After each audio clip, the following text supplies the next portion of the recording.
Nowadays, director Peter Jackson is most well known for directing the Lord of the Rings and Hobbit movies, but back through the 80s and 90s he directed a few horror movies. However, only one came out of 1995, which was the first year eligible for this year's set of reviews, and that film is The Frighteners. The Frighteners was Peter Jackson's first big-budget studio movie, and although it wasn't massively successful at the time, has received a large cult following similar to his other horror movies such as Brain Dead.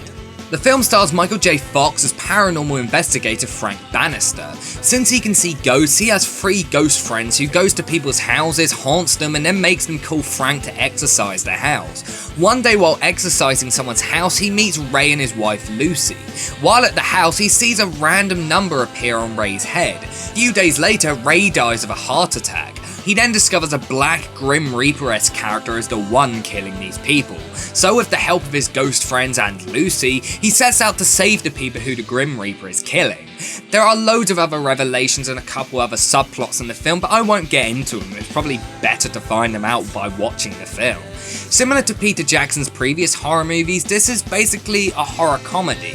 It's not really scary, but it is definitely funny at times. There are quite a lot of jokes in the movie, all of which work. Most of the jokes come through the eccentric side characters, including a small role from Arlie Ermy, who pretty much plays the drill sergeant again from Full Metal Jacket. I mean, the two characters are pretty much the same, and I really enjoyed the couple of scenes he was in. What makes the film so great is how original it is. The ideas explored in the film are really interesting, and the film as a whole is incredibly unpredictable. The film is incredibly fast paced, and apart from a few scenes here and there, never slows down. It keeps going and going, and it makes it incredibly enjoyable. It's a hell of a lot of fun. It's incredibly tense and exciting, especially during the third act. Pretty much all the effects in the film were done with CGI, and it was made in that early period of CGI when people just started using it for everything. The effects don't look bad at all. In fact, a lot of them really hold up, but there are a few times where the effects really show their age. But for me, the effects kind of add to the campy feel of the film. The film isn't serious at all and isn't supposed to be taken seriously, so I think that the effects not holding up perfectly adds something to the film. The performances in the film are also quite cheesy at times, but they're supposed to be that way, and it definitely makes the film more enjoyable.